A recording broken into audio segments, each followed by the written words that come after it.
the sound of a tamping bar. Hitting the bottom of a post hole is a specific kind of music. It's a dull, hollow thud that vibrates all the way up your forearms and settles deep in your shoulders. It was 10 in the morning. The sun was already high over the Absaroka Range, and I was sweating through my second shirt of the day. My name is Elias Thorne, and the double ranch has been in my family. Since the rough winter of 1918, it isn't the biggest spread in Wyoming, nor the richest, but it's mine. Or at least it would be once I finished fencing off the northern section. The Bureau of Land Management had been breathing down my neck about grazing allotments, and the new billionaires buying up the valley to the east had made me paranoid about property lines. I wiped my forehead with a gloved hand, looking down the line of cedar posts. I had about 300 yards left to go before I hit the creek bed that marked the legal boundary. It was honest work, brutal, repetitive, solitary work.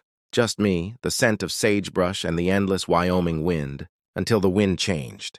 It started as a rhythmic thumping, low and distant like a heartbeat in the earth. I paused, leaning on the heavy steel bar. The cattle in the lower pasture lifted their heads, ears twitching. The sound grew louder, transforming from a pulse into a roar that echoed off the granite peaks behind me. I squinted at the horizon. A black speck materialized against the harsh blue sky, growing rapidly. It wasn't a crop duster, and it wasn't the sheriff's search and rescue bird. It was sleek, jet black, and moving with a predatory speed that made my stomach tighten. "What in the hell?" I muttered. The helicopter banked hard, dropping altitude aggressively. It was coming straight for me. I instinctively took a step back from the post hole, shielding my eyes against the sudden gale. The pilot didn't care about my livestock or my fence line. He brought the machine down right in the middle of my intended path, the skids hovering just inches above the sagebrush before settling.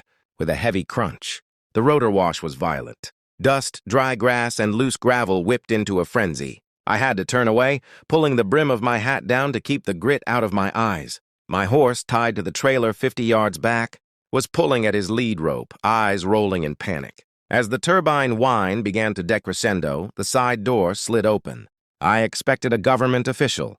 Fish and Game, maybe, or some federal agent confused about a map. Instead, a woman stepped out. She was dressed in a sharp, charcoal gray pantsuit that cost more than my truck, and she was wearing high-heeled boots that were entirely unsuited for gopher hole country. She ducked under the slowing rotors, clutching a leather portfolio to her chest, and marched toward me with a terrifying level of determination.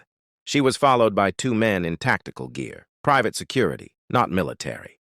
They wore sunglasses and earpieces, and while they didn't have rifles drawn, the way they carried themselves suggested they were armed. I didn't move. I just held my tamping bar like a staff, planting my feet. This was my dirt. "Mr. Thorne!" the woman shouted over the dying whine of the engine. She stopped 10 feet from me, ignoring the dust coating her expensive jacket. "Elias Thorne?"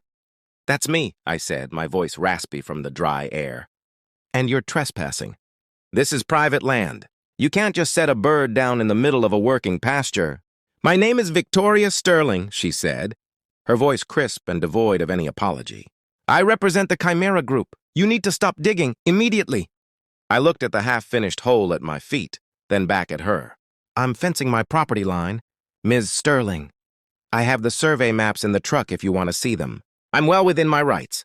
"It's not about the property line," she snapped, stepping closer. The security detail flanked her, their heads on swivels, scanning the empty hills. "It is about what is underneath the property line. You are standing on a critical infrastructure point." I laughed, a dry, humorless sound.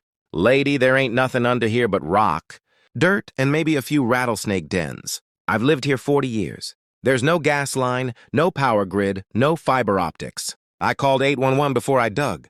The ticket came back clear. She pulled a tablet from her portfolio and tapped the screen furiously. "The public utility maps are irrelevant. What you are about to drive a cedar post through is not public. It is a Tier 1 secure conduit. I don't care if it's a conduit to the center of the earth," I said, my patience fraying. "This is my land. If you buried something here without an easement, that's your problem. I have cattle to contain before winter." I lifted the tamping bar, preparing to drop it back into the hole just to make a point. "Don't!" One of the security guards moved, his hand dropping to his belt. I froze. The air suddenly felt very thin. I looked at the guard, then at Sterling. "You pull a weapon on a man on his own land in Wyoming," I said quietly, "and you're going to start a war you won't leave this valley from.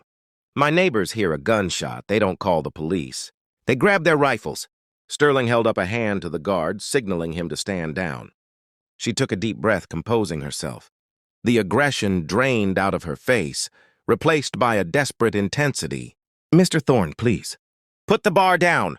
If you strike that ground with force one more time, you won't just break a cable. You will trigger a failsafe that will cost my company $300 million in the next 10 minutes. And if that happens, the lawyers we unleash on you will ensure your great-grandchildren are still paying off the debt."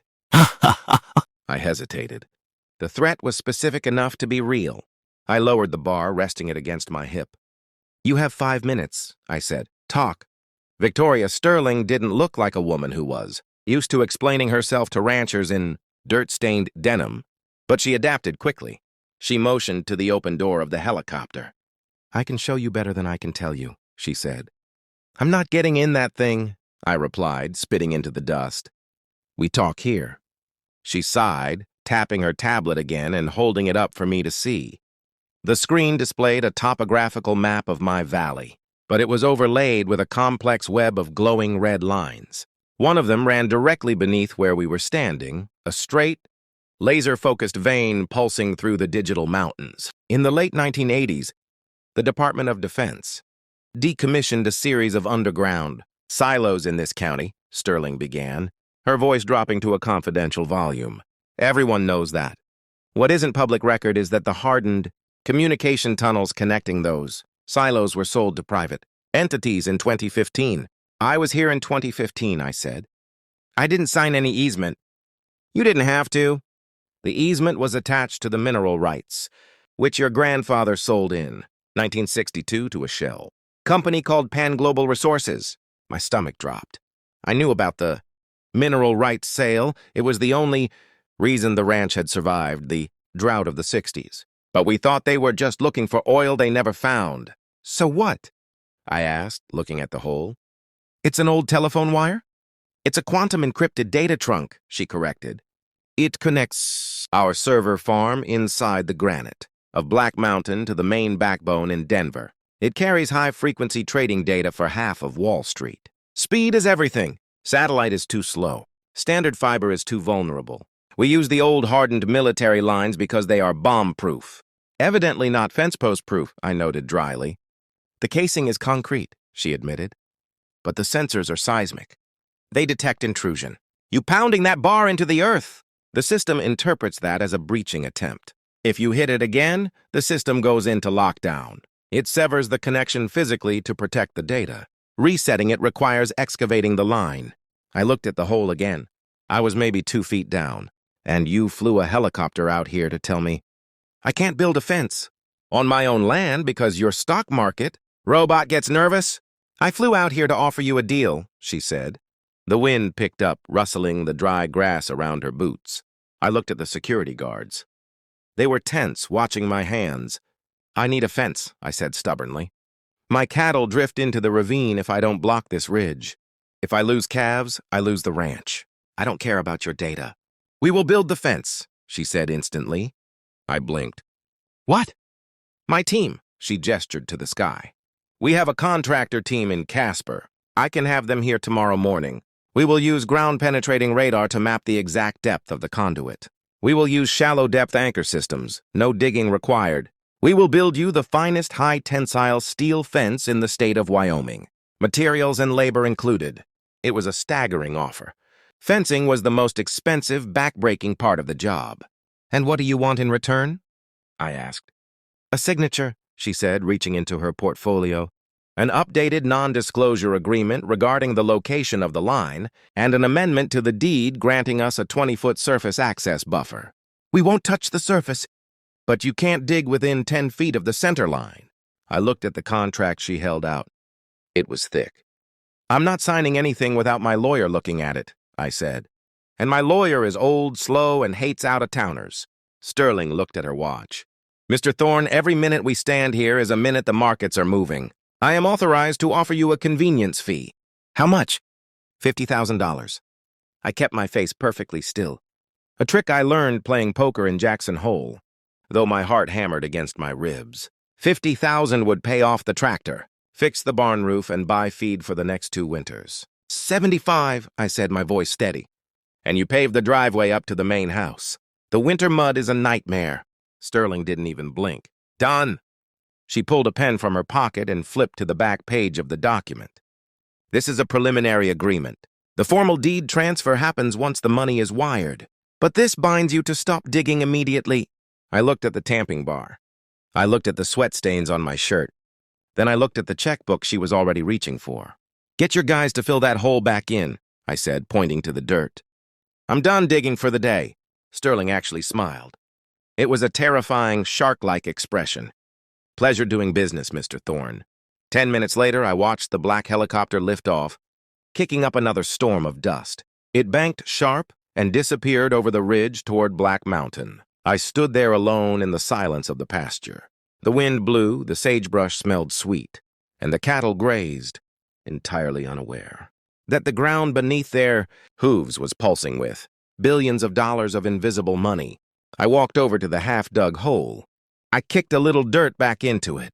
75,000, I whispered to the empty air. I picked up my tamping bar, threw it in the back of the truck, and whistled for my horse. The fence could wait until tomorrow. The rich folks were paying for it anyway.